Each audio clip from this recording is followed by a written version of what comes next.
talking and then you, okay.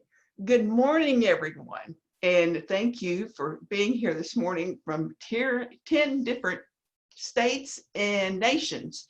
So we are just spread out all over. And so that's just great to welcome people from other states and welcome people who just want to be a part of us. So Zoom is something that we're thankful for. So today is the last day of the year. New Year's Day will be Friday.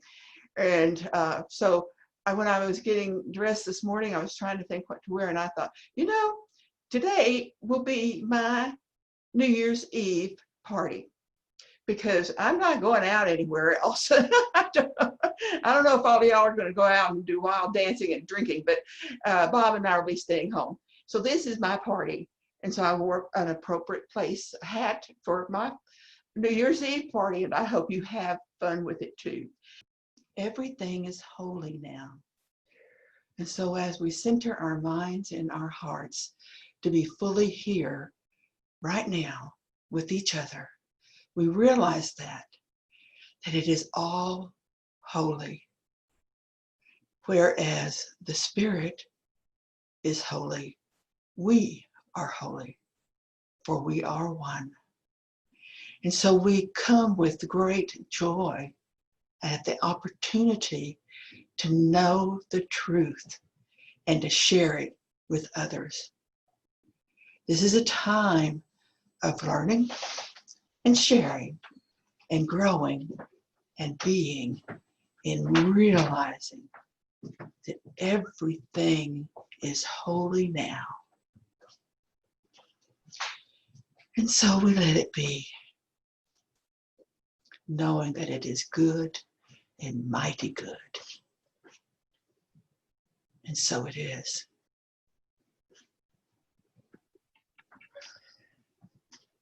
And so it is. Thank you, Reverend Carolyn. And it is my pleasure to take up this word as the practitioner of the day with our reading, not surprisingly, titled, Everything is Holy. For everything that lives is holy. Life delights in life. William Blake. We know that God is life because the universe is alive. All the manifest universe is indwelt by life. That life is the life of spirit because there is no other source from which it could possibly come. Ernest Holmes, in Life is What You Make It. As we move through the day today and notice the world around us, objects, people, nature, try to look deep beneath the surface, deep into the nature of things, into the natural law of things. Imagine whatever you see today is the result of a thought or idea in the mind of spirit, and therefore is holy. Apply this exercise not only to people you enjoy and beautiful things in nature, but also to that which you might not usually associate with holiness. How about cars, trash bins, the cable bill? Can you look at things and look through them as not only ordinary, but also holy? Even the most unappealing things in your life and the world. Can you get a glimpse of what it is beyond all appearances? If everything is divine in expression, then everything is holy. Everything is holy. Everything comes from the wholeness of the divine, the wholeness of spirit. There is no other possible source. This is the sort of idea that requires deep, respectful contemplation in the silence to nurture and embody it.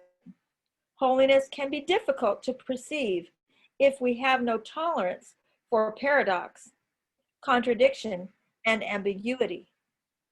And the affirmation of today, and I do invite you to say this with me after I say it the first time, Today I declare silently in my heart over and over that everything is holy.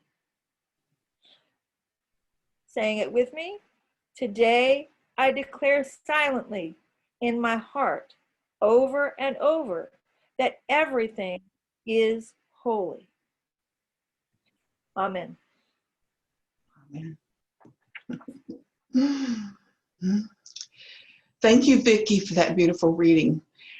We move into our time of giving our talk and meditation and on. And today is a very special day for me because I will be on sabbatical for the next 6 months. And so you won't be seeing me. I will be taking care of me. So this is kind of a mixture of joy and wonder and a little bit of sadness because I'm going to miss all of you. But I know that you're going to be okay. I did worry that if I was gone for that long, that y'all would, be in trouble.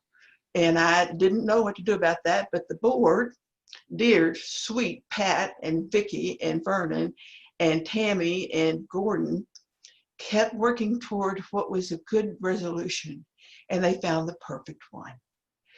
I wanted to entrust this center to someone I knew would love you as much as I do and would lead you with clear understanding of spirit. Actually, just to take care of my baby, because you all are, the center is.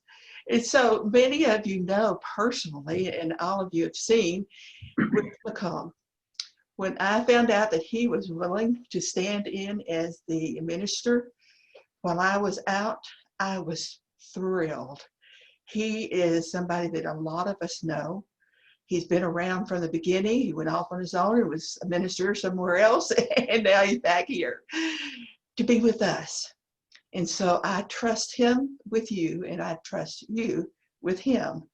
He needs your support. The whole center does. And he will welcome all that you have to offer. And so with I don't know, is there a New Year's rah-rah thing? Just rah-rah. Let me say again, and I didn't give you a lot of details because I think you know him. Rick McCollum, your new minister for the next period of time. Rick? Thank you, Reverend Carolyn. So I am honored to be here and to serve as your spiritual director. As Carolyn takes her sabbatical and takes care of herself, it's very important to do self-care. So I'm so proud of her for making that decision to do what's right for her and her own health. So I get to do your talk today. And the title of my talk is Mud or Stars. Now you might think, what kind of title is that? Mud or Stars? But I'm going to begin with a true story that will help make that title a little more sensible. There was a young bride named Thelma Thompson. She went to live with her husband, who was stationed at the U.S. Army training camp near the Mojave Desert in California during World War II. From the first day, she hated the place. She hated the dust, the loneliness, the tiny shack where they lived, the unbearable heat. It was 125 degrees in the shade of a cactus. And then there was the relentless wind. There was no one to talk to but the native people, and they couldn't speak English. Thelma had a powerful faith that she was in a living hell, and it was not about to change. Finally, she became so utterly wretched, so full of self-pity, that she wrote to her parents and told them she was coming home. Her father answered her letter with just 2 lines. 2 lines that Thelma said will always sing in her memory, which she said completely altered her life. the 2 lines her father wrote to her. 2 men looked out from prison bars. One saw the mud, the other saw the stars. According to Thelma, she read those 2 lines over and over until she determined to find the good in her situation. She made up her own mind to look for the stars.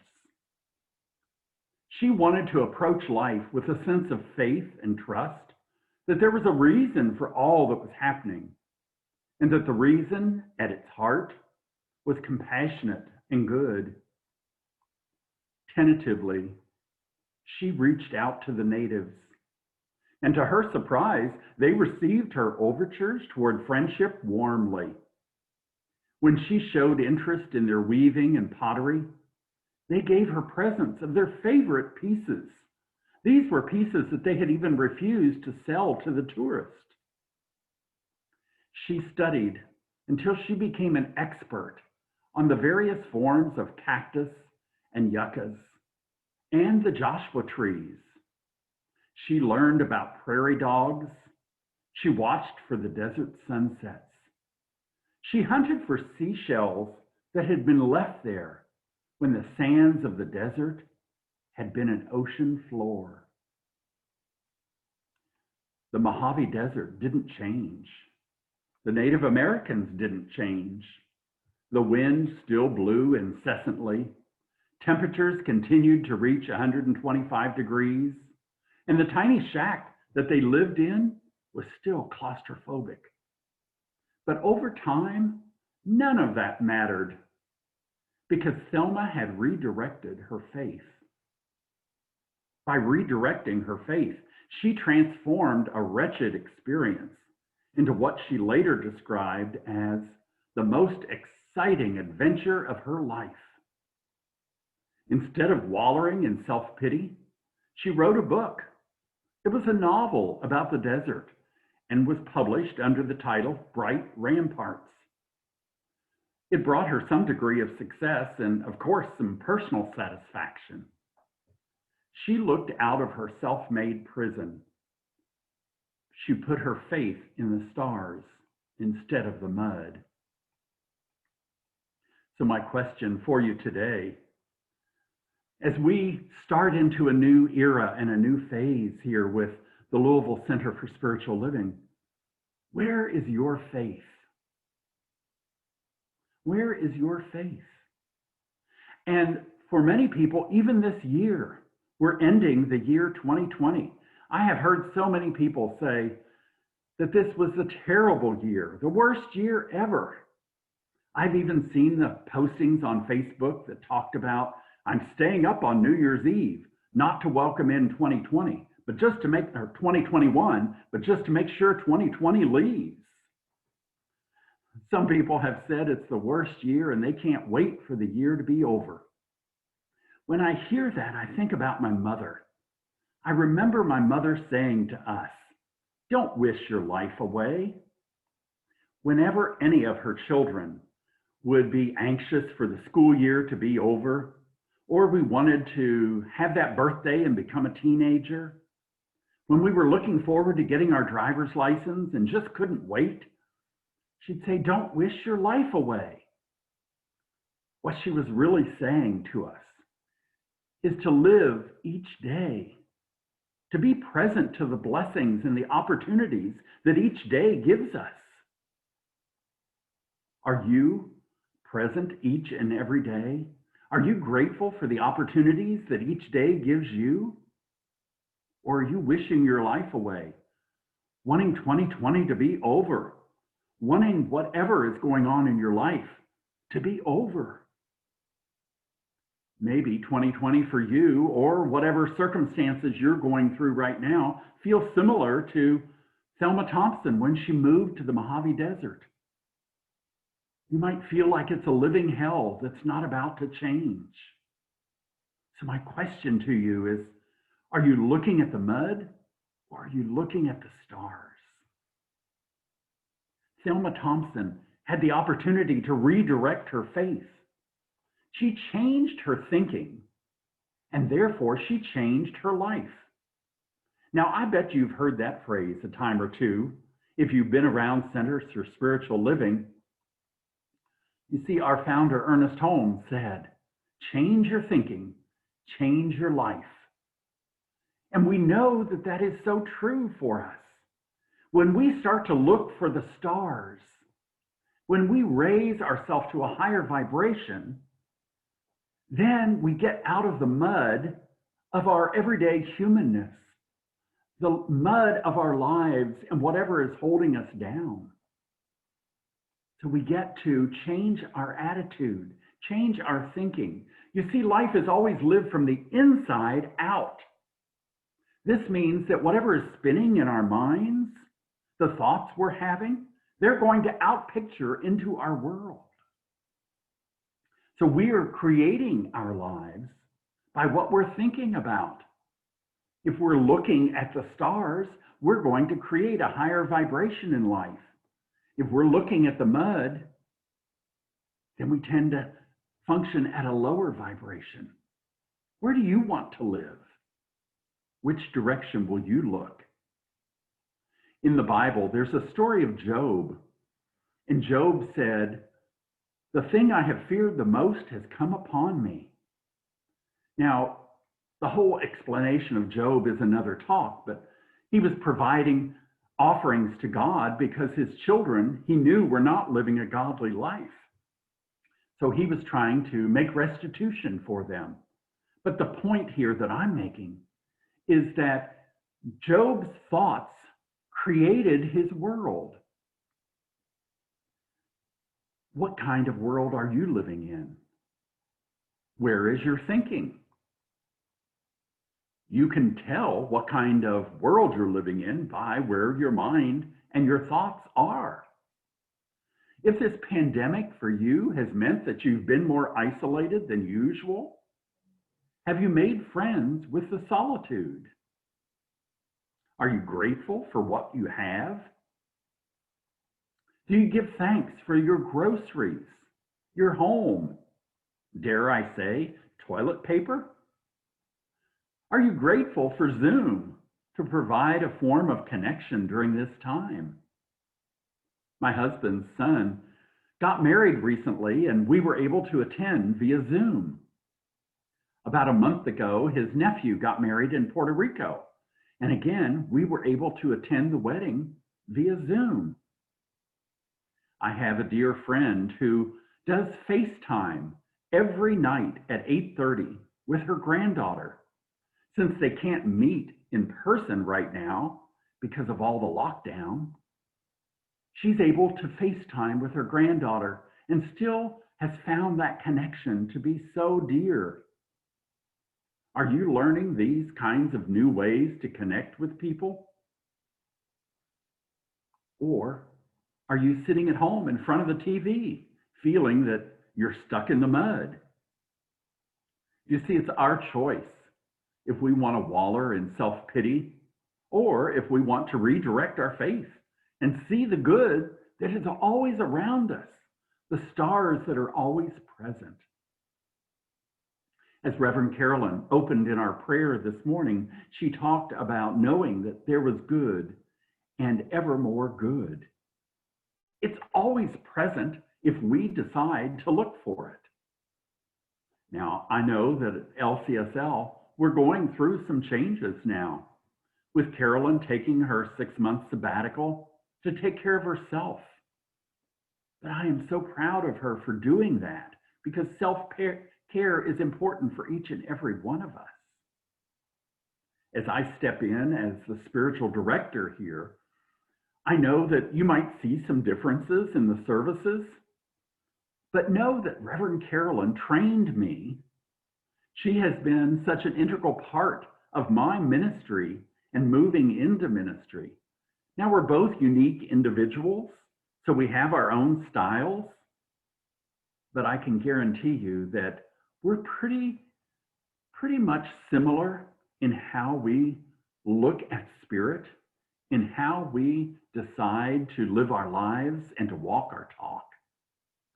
So I feel blessed to be a part of this spiritual community? Are you going to look at this change as mud, something that holds you back? Or will you look at it as a time for personal growth? I hope that you'll choose to look for the stars, look for the good in it, and know that good and more good is always coming to you. Remember the story about Thelma Thompson.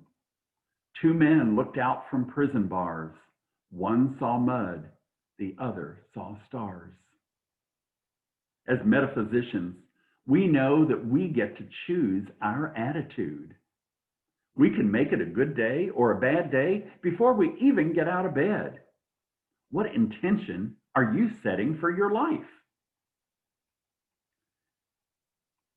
I'm sure you've heard the phrase before, that it is done unto you as you believe. Jesus said this to people that came to him wanting to be healed. It's done as you believe. And Ernest Holmes, our founder, said, no more simple yet profound statement could be made. What do you believe about life and living? Do you believe in the stars? Or are you too focused on the mud? I had another teacher, Reverend Dr. Alma Stevens, and she used to say to me all the time, Rick, either you believe God is all there is, or you don't. And when she first started saying that, I thought, what is she trying to say to me? But over time, as I meditated on that, if you believe, either you believe God is all there is, or you don't. And what it came to mean to me is that if I believe God is all there is, then everything is good, and nothing is against me. No matter what it might look like when it comes into my life, I can be assured that there is some sort of a blessing there. I know that only good comes to me, or at least only good can be made out of what has shown up in my life. I am certain that as I live each day, there are blessings upon blessings that are available to me if I choose to look for them, to focus on them, and to be grateful for them. During the pandemic, I have been safe. I've had food, medical care, paper towels, even toilet paper. And let me tell you, I am very grateful. Grateful for all of it. I have learned new ways to connect with people and seen and learned new ways to do ministry, just like you have learned from going from an in-person service to the Zoom service. There's new ways to show love in the world, even when we're staying safe at home, even when we are keeping our mask on and being 6 foot apart from people. There's still ways that we can show love to our world. And it's our choice to see it as mud or to see it as stars. Now, I will tell you, it does take work. It takes being aware of what's in our conscious and unconscious thoughts. In the Bible, it talks about guarding our minds. We need to be sure that what we're looking for is God, the good, at all times, and not letting ourselves get carried into a negative track of thinking. Personally, I choose not to watch TV, especially during the fall when there was all the political ads that were being aired. I didn't need that negative energy in my consciousness. I have enough friends around me who are tied to the news, and I'm sure they will let me know if anything major is happening.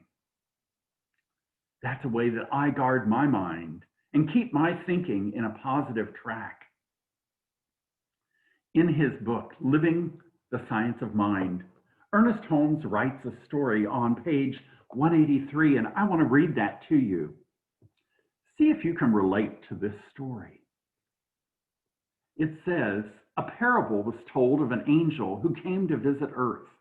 He found himself in the usual stream of human activities, and he listened to the conversations of people. For the first time, he had heard negative comments. Someone who was supposed to be an authority said that there might be a war and that human life would be destroyed. He read in the newspaper of a great epidemic of illness. And someone who certainly should have known explained in great detail that financial hardships were certain to limit us all. He heard that there was not enough good to go around in the world, and the world was not going to be able to produce enough food for everyone. Some people were going to starve to death. He began to wonder if these things might not be true. Even as he entertained the thoughts of negation to which he was listening, the brightness of his angelic presence faded into dark shadows. His form seemed to shrivel, and looking at himself, he saw that he was dressed as a human being, walking the earth in fear, doubt, and uncertainty. So as the weary years went by, years of unhappiness and impoverishment, of dread, years so filled with anxiety that he wished he were dead, he started to wish that some oblivion might forever swallow him up. Yet even in the midst of all this, within him, he remembered that he was once an angel of God, living in the heaven of beauty and a place of peace and joy, living in a Garden of Eden, which God had provided for him. And remembering, a determination arose within him to somehow find his way back to that lost paradise. We all need to be awake and alert. We need to make sure that we don't let a negative consciousness in the world take us into a bad dream state. We must guard our minds to look for the good. In the Science of Mind textbook, page 143, Ernest Holmes says, merely to abstain from wrong thinking is not enough. There must be active, right thinking. We must become actively constructive and happy in our thinking, not merely passively so. Are you happy and constructive in your thinking? It's your choice. Are we going to look for good each day and in every situation? I'll tell you, for me, my personal spiritual practice is active work that I do to guide my thinking into constructive, happy thinking. Spending time praying, meditating, listening to soothing music, reading spiritual books, visioning, talking to my prayer partners, and other activities encourage me to stay positive. So I encourage you to make sure that you are using your own personal spiritual practice, whatever speaks to you, to make yourself know that you are one with God. And in that unity with Spirit, you can keep your mind positive, constructive, and happy in your thinking. Several of my Science of Mind students have said, this is the church of perpetual responsibility. And it is, because we have learned that we are responsible for how we choose to act and to react each and every day. As religious scientists, we are the ones who know how to consciously create our lives. We know that what we think about is what we bring about. That's the law of reflection. Some of you may call it the law of reciprocity. Whatever we put out into the world is what will return to us. So what are you putting out into your world each day? Now, I want to be clear here that this is not always easy. Some days we don't feel like being happy or looking for the good. We might even be tempted to blame someone else for what's going on in our lives. But we are responsible for our own lives. Taking care of ourselves, like Reverend Carolyn is doing, is so important for each of us. A couple of weeks ago, well, a month ago, we'll say, my husband and I had a discussion around the topic of decorating for Christmas. Did we really want to go to all that trouble this year? With the pandemic, the kids weren't coming in for the holiday. Nobody would see the trees or the decorations except us. It was a little depressing. Can you relate to this line of thinking? Then it occurred to me, we don't have to decorate for the kids. We need to decorate for ourselves. We both love looking at the trees and the ornaments and the lights. We love to talk about the various ornaments and decorations and our memories of where we bought them or who gave them to us. We like to chuckle together as we put out and enjoy our wonderful moose nativity set that we purchased when we were in Colorado. With this right thinking, we were energized to create holiday beauty in our home for ourselves. After all, we are worth it. So I want you to know you are worth the effort of right thinking and the positive effects that it will bring into your life. What are you looking for? Mud or stars? Is what you're thinking about each day what you desire for your life? This week, we're moving from 2020 to a brand new year, 2021.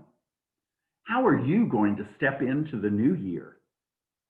Will you step in being stuck in the mud, seeing only lack and limitation? Or will you be looking to the stars, seeing the infinite possibilities that Spirit has to offer you in your life? It's your choice. And remember, it is done unto you as you believe. Let us pray. Spirit, we pause and take a deep breath to absorb your message here. Thank you for these words. Thank you for showing us that we are responsible for our lives and that there are blessings in each and everything that we do. Each and every day, we are open to see new blessings, to realize that there is more and more good that is always being revealed. For God, you are the source of all, and you are infinite. So our lives have infinite possibilities, infinite potentiality, and I am so grateful. I speak my word of blessing on each one of us here, knowing that we are your children, knowing that we are one with you. And in that unity, in that oneness, we celebrate. We celebrate life, we celebrate joy, we celebrate new experiences, and we celebrate the light of new stars. Help us, God, to continue to look for the stars, to look for the good in our lives, and to see it each and every day. I release my word, and we seal it by saying together, and so it is. Yes, indeed. What a wave to ride into prosperity on. So just taking all that energy, everybody, it's all of us that makes our prosperity as an LCSL community happen. And we who are the custodians of that, you see Miss Reverend, oh, look out, Pat. I just called you Reverend. Look out. You never know what's going to happen next. Pat has our prosperity basket holding, and we just want to say thank you for your tithes and gifts. Truly, truly, truly, on a human level, it is your tithes and gifts that continue the flow of so much of this energy happening. So thank you. And as you know, you can mail in a check, or you can give by Giveify, or you can do PayPal through the LCSL website. And the information for your giving is going into the chat right now. And our prosperity affirmation for the day is: a heart filled with love attracts an abundance of good things. A heart filled with love attracts an abundance of good things. Praise God and glory, hallelujah. And with that, I'll give us a little room to breathe. Just take a breath, let all this wonderful stuff in. And it is now my pleasure to walk through our announcements. And we have a few today. So today's just an extraordinary day. Hang in there with us if you would, please. The World Peace Meditation is coming up on the morning of the 31st. And it's an event that is worldwide. It was originated by a man named John Randolph Price about 35 years ago. And this year, for the first time, CSL National is putting out a Zoom. So when we get on it at 7 o'clock in the morning Eastern time, and so those of you who are in different time zones, please do your time conversion. For example, 7 o'clock in the morning Texas time is 6 o'clock in the morning. Colorado time is 5 o'clock in the morning, and West Coast time for Idaho and for Kim in Oregon, that will be, of course, 4 o'clock in the morning. But it's a heck of a way to start the new year, because we are indeed, that hour is the 1 hour that you're on the same date the world over. And that's why they choose that hour. So the whole world is doing the World Peace Meditation together. And the link for this Zoom is going to be in our update. And so when you get the update, which it comes from Pat, you're looking for an email that comes from Pat, and she always puts the title in bold letters. So when you see that email and then you open it up, scroll down about 2/3 of the way, and she'll have it as a current event, and you can see where to click, and you do it at that time, that morning, and you'll come onto a Zoom just like this. And if anybody needs more information about that, or you think you're going to need help, please reach out to one of us, because we would love to have you there if you would like to be there. And so then the next thing, actually on the 2nd of January is the first Saturday, and that will be our LCSL Visioning. Happens every month on the first Saturday of the month, and that's on the regular telebridge, and that you just call in on the phone, and that number also appears in our weekly update. And that's for visioning. We'll be visioning for LCSL, for yourselves, for the year. It's a fabulous process.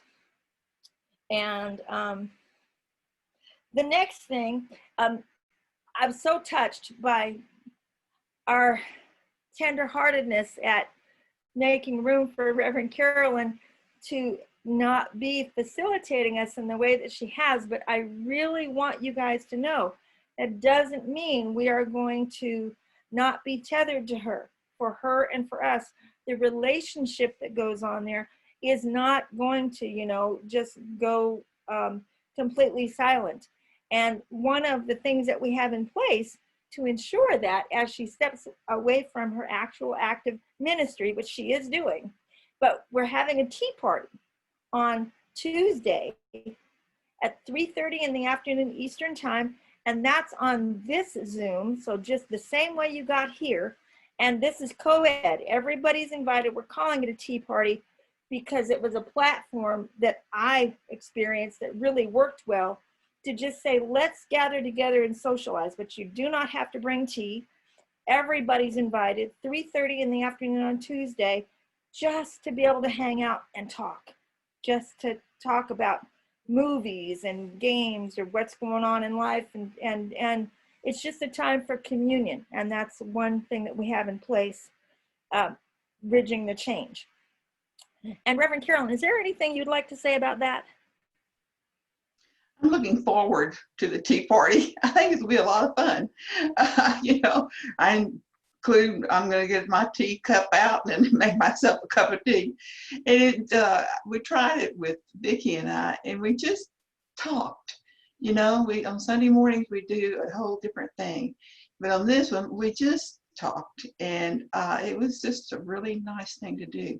So I'm hoping that a lot of you will come out and try that with us. And I take this moment to say thank you for all your kind words, for all of your energy, for all of your love. I thank you. And I just want to say, you know, it's called a tea party, but you guys, we want you to come too, and you know, bring a beer, and you don't even have to put it in a teacup. Just, you know, come on in. We're just going to kick back, and it's going to be the first time we have a Zoom get together that's not intentional to do something other than just say lovely things to one another. So it'll be a nice thing. And thank you so much, Pat. The last announcement for today, again, this is about the extraordinary, but we wanted to let you know that we received a lovely thank you letter from Salvation Army for our tithe to the Angel Tree. As some of you may not know, we were able to raise $949 due to extraordinary graciousness and giving, and just the flow was just wonderful. And so Salvation Army says, please accept this letter as a written appreciation and thanks for your donation to Salvation Army Angel Tree. This year, the need was simply greater than ever. The Salvation Army will provide Christmas morning joy for nearly 10,000 area children who will wake up to new clothing and toys under their tree because of your graciousness. For families who have been struggling to make ends meet, this community support eases the burden and provides the family with hope for a brighter future. So thank you, thank you, thank you for your response to that. And that, believe it or not, closes announcements, in which case I turn it back over to Reverend Rick. Thank you. So we'll have our closing treatment here, if you will join me in prayer. As we pause at the end of this service, we are grateful. And with that heart of gratitude, we recognize, God, that you are everywhere and that the blessings of life are abundant as we choose to look for them. We're grateful for this service and this special sacred time today to meet together. And as we complete this service, I speak a word of blessing on each of us as we go out into the marketplace this week, that we step out into the world with our happy, positive consciousness, sharing your love, your joy, your life, Spirit, and being the examples that you have given to us so we can impart that same love, abundance, and joy in the world. And I speak a special blessing on Reverend Carolyn as she moves into her time of self-care, her time of sabbatical, that she is able to rest, recuperate, and heal. And so we know that you are guiding and guarding all of that, Spirit, and we bless her and speak this blessing on her as she moves forward.